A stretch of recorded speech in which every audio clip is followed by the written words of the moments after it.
Bonjour à tous et bienvenue sur Astro Kaka. Aujourd'hui nous allons parler de la prochaine nouvelle lune dans le signe de la Balance, donc qui va éclairer le signe de la Balance, la lune et le soleil conjoints dans le signe de la Balance, et ça va se passer le mercredi 2 octobre 2024 à 20h49 heure de Paris. Alors, qu'est-ce que va nous apporter cette nouvelle lune?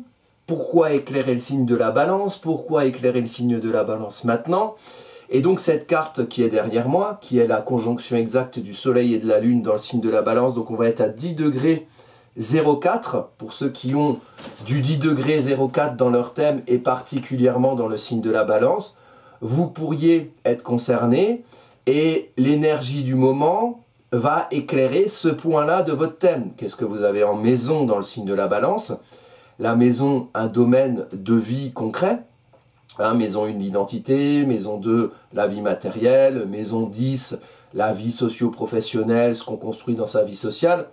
Donc, vous regardez quelle maison vous avez là, et elle va être mise en lumière par cette nouvelle lune qui va éclairer le ciel donc du mercredi 2 octobre, mais pas que, qui va régir l'ambiance globale, l'humeur lunaire si vous voulez, l'ambiance du moment, entre le 2 octobre et 14 jours après, donc jusqu'au 16 octobre à peu près. Donc on va dire que toute la première quinzaine d'octobre va être régentée énergétiquement au niveau de l'humeur du moment et de l'atmosphère du moment par cette carte de la nouvelle lune qu'on va décrire ici. Donc à partir du 2 octobre 2024, cette nouvelle lune en Balance va mettre en lumière quelque chose. Globalement, sur cette carte-là, et dans votre thème, là où se situe la Balance, là où se situe 10 degrés de la Balance sur votre thème, et va correspondre en aspect à cette nouvelle lune, cet éclairage va communiquer avec tout ce que vous pourriez avoir aux alentours de 10 degrés dans chaque signe sur votre thème de naissance. Ça peut être intéressant. Après, même si ce n'est pas votre thème de naissance, là par exemple, demain, j'ai un cours sur l'astrologie d'entreprise et de projet, les cours en visio, vous pouvez vous inscrire si vous le souhaitez, c'est en bas dans le descriptif. Tout ce qui naît a un thème de naissance. Un projet a un thème de naissance, une entreprise a un thème de naissance, qui ne va pas évidemment se traduire de la même manière que si on parlait d'une personne, puisqu'on ne parle pas du même sujet, on parle d'une entité quelque part morale avec une entreprise ou un projet, ce n'est pas une personne. Donc les caractéristiques astrologiques ne seront pas les mêmes, mais c'est tout ce qui est né et tout ce qui est vivant ou existant au moment de cette nouvelle lune va être influencé par les énergies de cette nouvelle lune qu'on va décrire ici. Donc, regardez ce que vous avez à 10 degrés de votre thème, et si vous avez une entreprise ou si vous avez créé un projet à un moment donné, et que vous savez quand vous l'avez créé, vous regardez la carte du projet, vous regardez ce que le projet a aux alentours de 10 degrés de la Balance, ce qui va être mis en lumière sur la période donc, de cette première quinzaine d'octobre globalement. Alors, qu'est-ce qu'on peut traduire de cette carte? Déjà, on est dans un contexte dans lequel se fait cet éclairage lunaire, cet éclairage solaire lunaire, cet éclairage de la nouvelle lune. La nouvelle lune, c'est une concentration de la lumière. Elle est ici, les coupables sont là. Et vous voyez qu'ici, la concentration de la lumière, donc il y a le soleil, il y a la lune, mais il n'y a pas que ça. Il y a la lune noire et il y a Mercure. Tout ça dans un beau bouquet qui vient habiter le signe de la Balance et qui vient nous dire quelque chose. Alors, pour commencer, plaçons le contexte. On sort d'une période, et j'en ai fait une vidéo qui est en lien dans le descriptif en bas de cette vidéo-ci, on part d'un trigone Mars-Saturne. Des énergies qui s'encouragent. Alors on a vu dans cette vidéo qui concerne le trigone Mars-Saturne du 30 septembre, donc 2 jours avant, que précédemment, quand il y a eu des trigones en signe d'eau, donc Cancer et Poisson, quand il y a eu des trigones, c'est ça, le trigone il est encore actif, c'est Saturne qui est là et Mars qui est là. On a vu que les dernières fois qu'il y avait des trigones en signe d'eau, il y a eu des choses qui se sont passées qui n'étaient pas forcément du type trigone. Trigone, c'est un aspect encourageant entre deux énergies. Mais il faut voir les énergies qui s'encouragent. Saturne, c'est quand même, entre autres, la dure réalité concrète, des choses qui peuvent parfois être restrictives et plombantes. Gouverner, c'est prévoir, la rigueur de l'hiver. Et puis Mars, c'est quand même le dieu de la guerre. Effectivement, il y a eu des choses, et si vous êtes curieux, vous irez voir la vidéo que j'ai faite sur ce trigone Mars-Saturne, c'est la dernière avant celle-ci. Il y a des choses genre les attaques du 7 octobre en Israël en octobre dernier, en octobre 2023, et puis si on va plus loin dans l'histoire, il y a eu chaque fois des choses un petit peu attentats, des choses un petit peu guerrières ou sanglantes, donc c'est pas parce que c'est un trigone que forcément c'est cool, et dans l'autre sens ça marche aussi, c'est pas parce qu'il y a des carrés que c'est forcément mauvais. Parfois le carré c'est du mouvement et il permet de se sortir de certains marasmes. Il n'y a rien de tout bon ou de tout mauvais dans le zodiaque. Ni aucune planète, ni aucun placement, ni aucun aspect.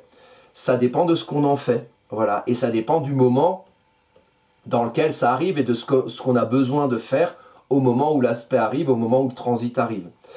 Donc on a ce contexte avec le trigone Mars-Saturne, quand même quelque chose de plutôt dynamique, action-construction, impulsion-structuration. L'idée, c'est quand même quelque chose qui encourage une action durable. Hein, on initie les choses, on les fait naître pour qu'elles durent. Mars, Saturne. Donc on est dans ce contexte-là.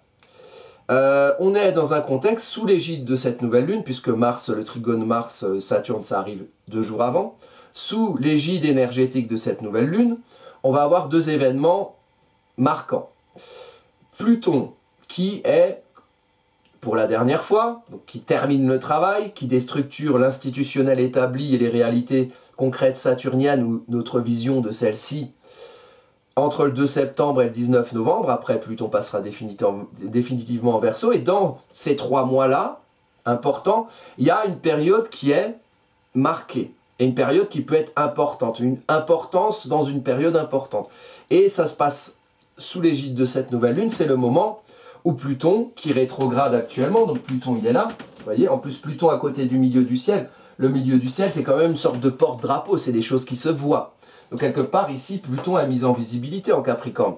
Qu'est-ce qui va être déstructuré dans l'institutionnel établi, notamment sous l'égide de cette nouvelle lune, de cette période de nouvelle lune, première quinzaine d'octobre. Mais ce qui se passe avec Pluton, c'est que là il rétrograde, mais le 12 octobre, donc sous l'égide énergétique de cette nouvelle lune, Pluton va avancer à nouveau.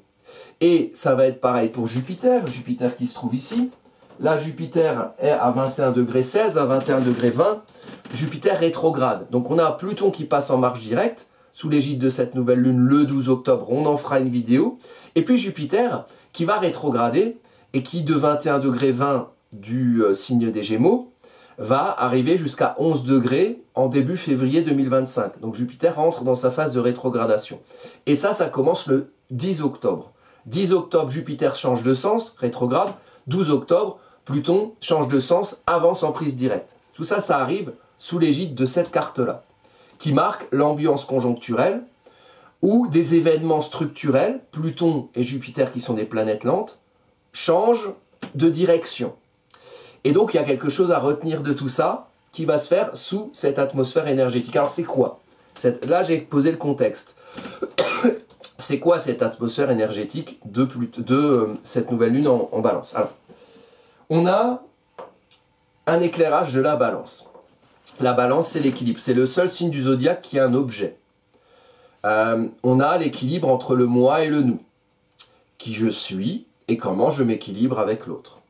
En essayant autant que faire se peut et au mieux du possible, de pouvoir se représenter dans sa relation avec l'autre, dans ce qui peut être en face de soi,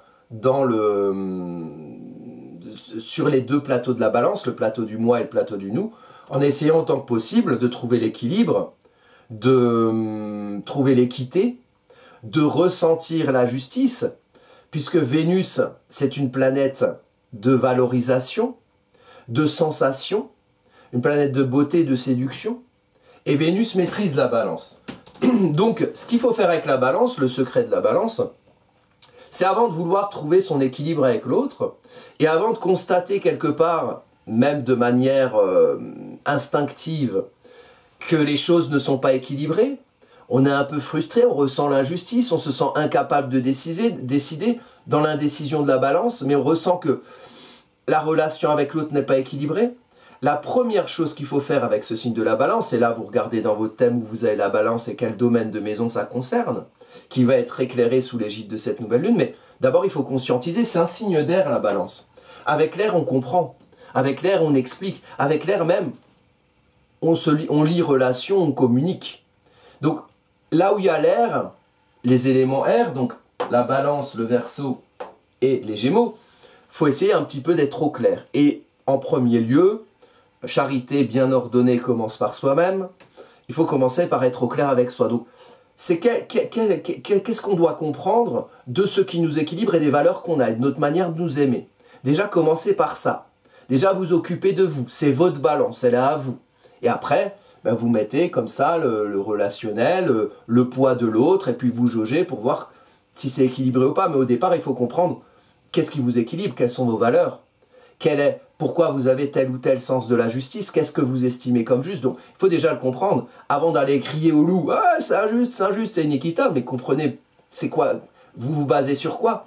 Qui vous êtes, qu'est-ce que vous aimez de vous, et qu'est-ce que vous avez besoin de mettre en valeur de ce que vous aimez de vous. Comment vous vous considérez, et comment le poids de ce que vous considérez de vous, et le fait de vous ressentir à votre juste valeur, doit peser dans la balance de votre relation avec l'autre. Donc déjà, il faut comprendre qu'est-ce qu'on veut, qu'est-ce qu'on est, comment on se comprend, comment on s'aime. Comment on s'aime, quelles valeurs on a, qu'est-ce qui nous équilibre pour faire valoir cet équilibre-là de la balance. C'est le secret des signes vénusiens. On va parler après du taureau parce que on a un ascendant taureau et en plus un ascendant uranien. Donc c'est un taureau qui change un peu de précaré et qui va avoir ailleurs, si l'herbe est plus verte, taureau signe d'habitude, ascendance, énergie d'apprentissage. Donc sur cette période-là, il s'agit d'apprendre Vénus. Et donc le maître de l'ascendant Vénus et de cette nouvelle lune en balance Vénus aussi va être très important et Vénus se situe là. Je pose un peu le décor. Je pose un peu le décor de ce qui va nous concerner sur cette première quinzaine d'octobre et cette nouvelle lune est importante. De par le fait qu'il y a un beau bouquet ici, on va en parler. Mais déjà parlons de la balance et parlons du taureau. Le secret de la balance, c'est déjà de comprendre ce qui nous équilibre. Qu'est-ce qu'on ressent comme juste et comment on fait valoir ça à l'autre dans la relation. Le taureau qui s'apprend ici, sous l'égide de cette nouvelle lune, donc qui s'apprend personnellement pour chacun de nous, pour moi, pour vous, pour tout le monde, il s'agit d'apprendre à s'ancrer.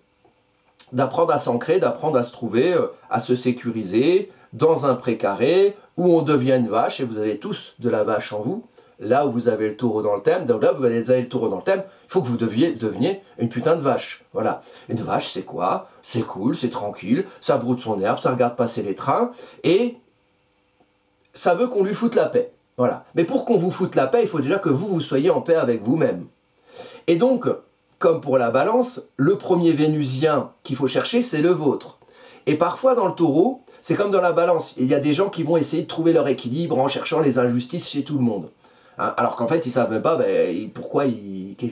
comment ils comprennent ce qu'ils ressentent comme équilibre. Comment il faut mentaliser ça avec le signe d'air de la balance. Et le taureau, le secret du taureau, c'est avant de vouloir se construire un précaré, hein, avant de vouloir amasser des choses, la matérialité, vous voyez, la possessivité, même parfois même on veut posséder des gens comme si c'était des objets.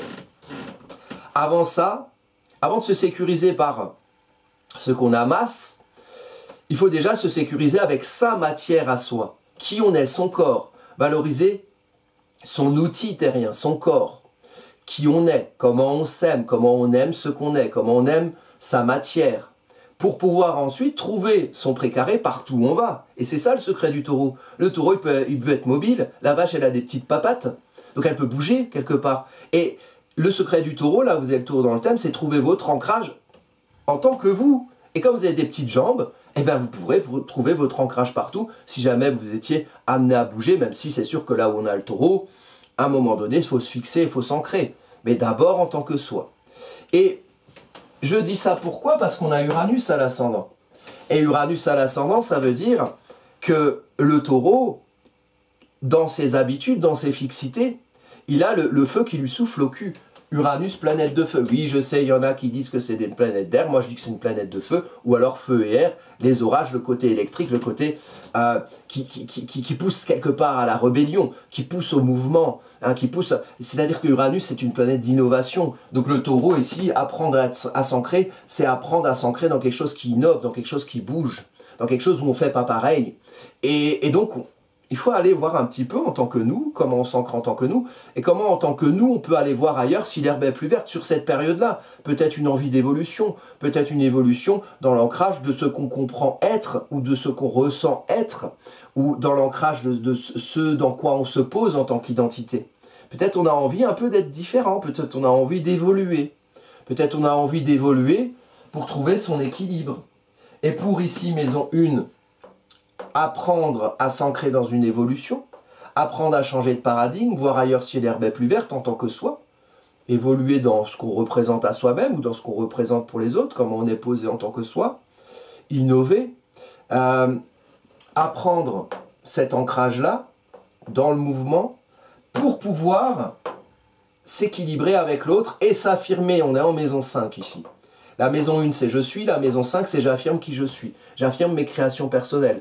Je me mets en lumière en tant que moi, fruit de mon histoire et des conditionnements de la maison 4, la famille, le cocon, le foyer, l'histoire, la mémoire, fruit des conditionnements culturels, socio-éducationnels de la maison 4, je viens bien de quelque part, mais je ne suis pas mon histoire, je suis le fruit de mon histoire en tant que moi, et donc je me mets en lumière et je m'affirme en tant que qui je suis. Et ça, c'est la maison 5. Maison 1, maison de feu, je suis. Maison 5, maison de feu, j'affirme qui je suis. Maison 1, analogique au signe du bélier, je nais. Maison 5, analogique au signe du lion, je montre qui je suis. Et je montre aussi mes créations personnelles et ce que j'enfante de moi. Donc en maison 1, c'est moi qui nais. En maison 5, j'enfante quelque chose. Un enfant, c'est possible, ça peut être la maison des enfants, mais on n'enfante pas que des enfants. On enfante des projets, j'en parlais tout à l'heure, on enfante des choses qui sont des créations personnelles, qui viennent de nous, et qu'on montre et qu'on met en lumière. Et c'est là qu'on trouve son équilibre sur cette nouvelle lune. C'est-à-dire qu'à un moment donné, il faut vous ancrer en tant que qui vous êtes. On est sur le Vénusien. D'ailleurs, moi, ça me concerne bien cette carte, puisque je suis soleil en taureau et ascendant balance. Donc, le truc, c'est de s'ancrer en tant que soi, ok, on est ok avec qui on est, et on est tellement ok avec qui on est qu'on accepte d'évoluer. Parce qu'en fait, l'ancrage de base, on a compris qu'on a des pattes et qu'on peut bouger. Et on reste ancré en tant que soi. Mais on a le droit d'évoluer, voilà, on a le droit de ne pas être con, et d'aller un peu, voilà, innover dans certaines choses qu'on représente. Donc, ancré en tant que qui on est, pour pouvoir s'affirmer et trouver son équilibre relationnel en se mettant en lumière, et en mettant en lumière, élément R, la balance, des valeurs et une manière de s'aimer qu'on aura compris, et qu'on aura conscientisé et mentalisé, pour pouvoir la faire valoir dans ce qu'on met en lumière et dans ce qu'on affirme. Alors, tout ceci n'est pas facile. L'ascendant, c'est pas facile, c'est un apprentissage. Donc, à l'ascendant, on peut rencontrer des fixités, on peut rencontrer de la matérialité, on peut rencontrer des situations autour de soi, en taureau, l'ombre du taureau, des situations, des personnes autour de soi, qui font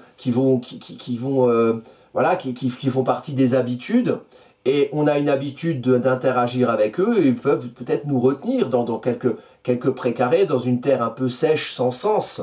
Et donc l'important, ce sera de trouver le sens pour pouvoir affirmer sa vision de l'équilibre qu'il faudra comprendre en maison 5 avec la nouvelle lune. Donc c'est cet équilibre dans l'affirmation, affirmer vos valeurs, votre sens de la justice, votre sens de l'équité, votre manière de vous aimer et de vous considérer par rapport à l'autre, c'est ça qui est mis en lumière.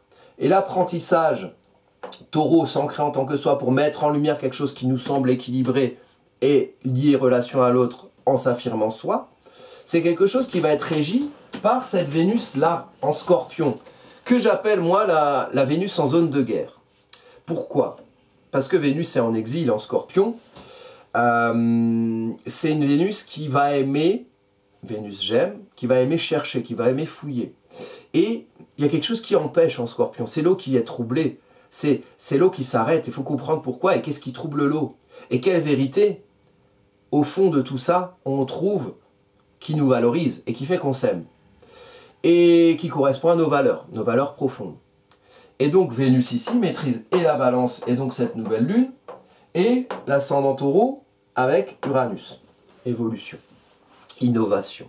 Et puis le précaré qui s'ouvre. Avec Uranus, il faut accueillir le mouvement, sinon on reste dans son précaré, et à un moment donné, il n'y a plus d'herbe, c'est un champ de ruines, non, il faut bouger, en tant que ce qu'on est.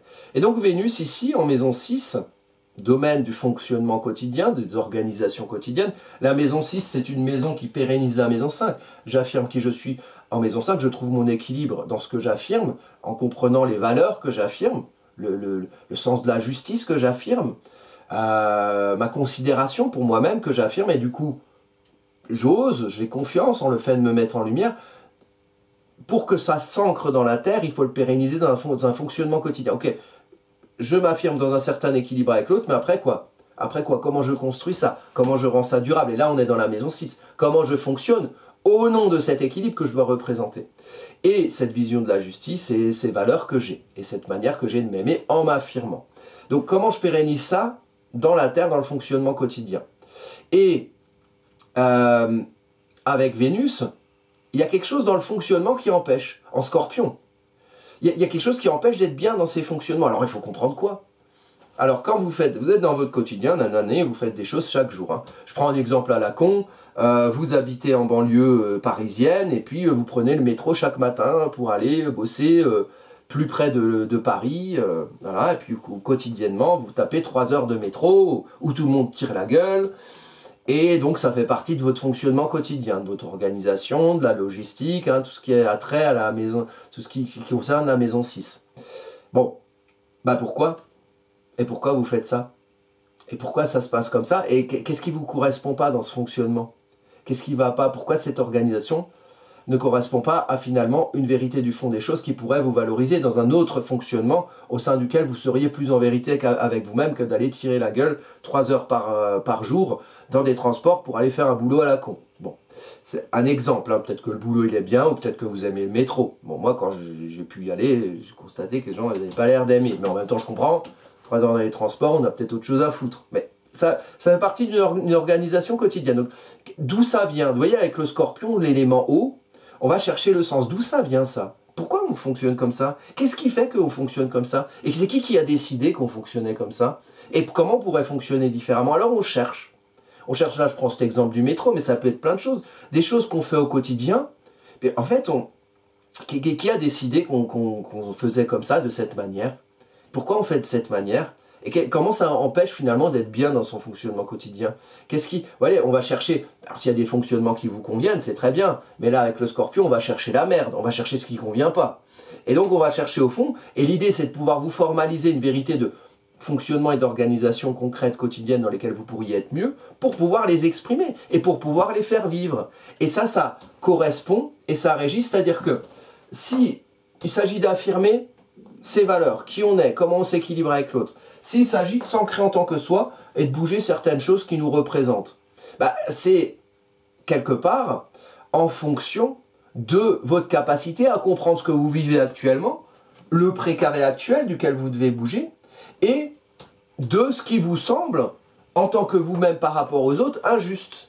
Puisque, donc le lien entre le Vénus en Scorpion, l'ascendant Vénus maîtrise le Taureau, et la nouvelle lune, Vénus maîtrise la lune. Donc Vénus très important en Scorpion. Hein, et c'est un Vénus qui est, comment dire, un peu caustique en Scorpion. C'est pas un Vénus en domicile, c'est un Vénus en exil. C'est un Vénus en signe martien. Hein, donc c'est Vénus en signe martien, que ce soit Vénus en Scorpion ou Vénus en Bélier, c'est des Vénus qui sont en exil. Mais c'est aussi des Vénus passionnés. C'est le Vénus intense en Scorpion. Et Vénus en Bélier, si vous avez ça dans votre thème, c'est le Vénus passionné. Et j'aime agir, j'agis en fonction de ce que j'aime. Les Vénus en signe martien, vous voyez. Donc il y a besoin d'intensité, il y a besoin de trouver quelque chose qui fasse sens, qui correspond à une vérité profonde dans le fonctionnement quotidien, dans la terre que vous ancrez, et où vous ancrez qui vous affirmez être, et ce besoin de rétablir un certain équilibre à travers ce que vous affirmez, au nom de ce qu'il s'agit de conscientiser comme vos valeurs que vous souhaitez mettre en lumière, pour qu'elles puissent générer un fonctionnement quotidien dans lequel vous êtes plus en vérité avec vous-même. Alors, il y a un problème avec la balance, parce qu'il y a la lune noire ici, la lune noire, et puis il y a Mercure. Alors la lune noire, elle est en conjonction exacte, hein, 11 degrés. D'ailleurs, vous pouvez regarder 11 degrés, Vénus est à 11 degrés, la nouvelle lune est à 11 degrés, 10, 11 degrés, là c'est plutôt 10 degrés, mais 10, 11 degrés, ça va être important partout. L'ascendant 20 degrés du Taureau, vous pouvez voir aussi, qu'est-ce que vous avez à l'ascendant. Moi, par exemple, j'ai Chiron, je suis tombé malade, j'ai chopé la crève, peut-être que vous l'entendez, peut-être plus à la vidéo précédente. Bon, voilà, c'est un peu voilà, un truc à l'apprentissage, il se pose ici, quoi. Après, Chiron, c'est la santé, c'est la blessure, c'est aussi la guérison. Voilà. Donc, du rapport à soi éventuellement. L'ascendant, de toute façon, c'est toujours un peu une part d'ombre, puisqu'il faut apprendre. Et quand on apprend, c'est qu'on ne sait pas tout de suite. Et donc, on passe par l'ombre du taureau pour en cerner la lumière autant que faire se peut, au mieux du possible, pour pouvoir se représenter dans une maîtrise du taureau en tant que soi, de l'énergie taureau en tant que soi. Donc, là, on a la lune noire, donc c'est qu'il y a un souci. Il y a un souci, et la nouvelle lune met en lumière ce souci. Quand on a une énergie qui passe sur la lune noire, c'est toujours bien, parce que la caractéristique de l'énergie, si le soleil et la lune, donc la lune, le ressenti, le besoin d'équilibre, le soleil, l'affirmation au grand jour de cet équilibre, s'affirmer au nom de cette vision de l'équilibre, ça met en lumière aussi cette vision de l'équilibre. Là où il y a la lumière, c'est qu'il faut y voir, donc il faut peut-être regarder, essayer de comprendre, mais c'est quoi qu'on veut mettre en avant, c'est quoi qu'on veut mettre en valeur, c'est quel sens, quel équilibre, quelle chose nous représente et quelle chose on a envie de mettre en lumière pour nous représenter en tant que sens de la justice, de l'équité et de l'équilibre par rapport à l'autre. Qu'est-ce qu'on a envie de mettre en lumière et qu'est-ce qui ne va pas? Et si ça met en lumière quelque chose qui ne va pas, il y a une sensation d'injustice, de déséquilibre. Il y a besoin de s'affirmer pour faire valoir sa vision de la justice au-delà de ce qui aura été mis en lumière dans cette période-là. Donc c'est une période, même dans le contexte global, dans votre vie, vous regardez ce que vous avez en balance, mais globalement, il peut y avoir une mise en lumière sur cette période de quelque chose d'injuste, de quelque chose d'inéquitable, de quelque chose qui nous amène et nous pousse à aller en face au point Priape en bélier.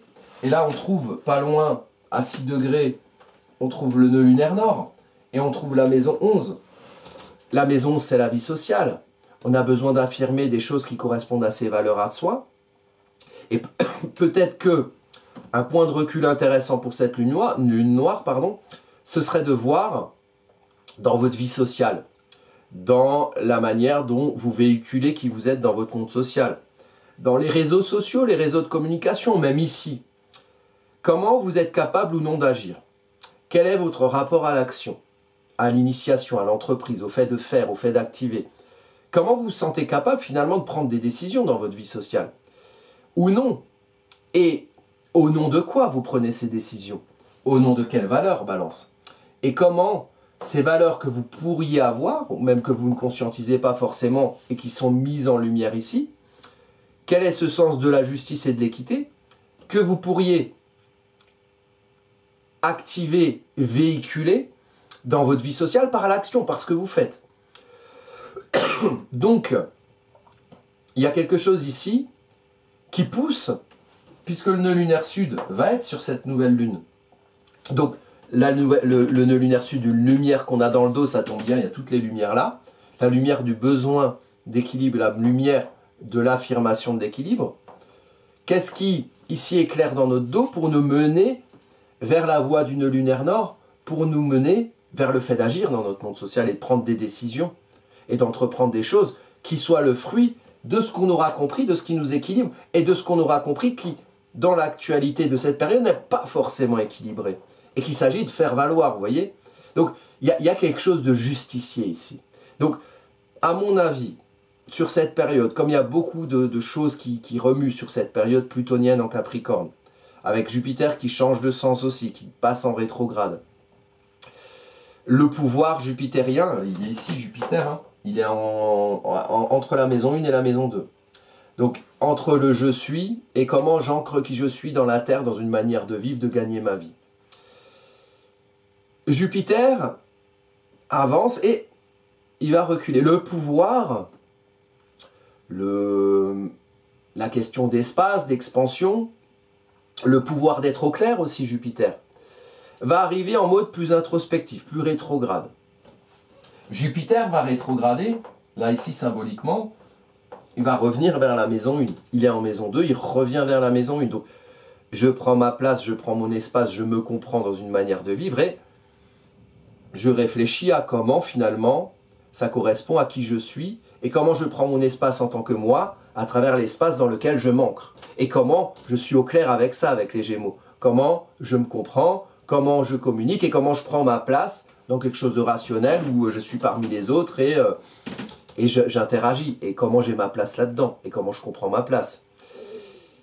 Donc on est dans cette énergie-là qui a un point central, là, début octobre, première quinzaine d'octobre, l'égide de cette nouvelle lune, qui est un point central du transit plutonien une dernière fois en Capricorne.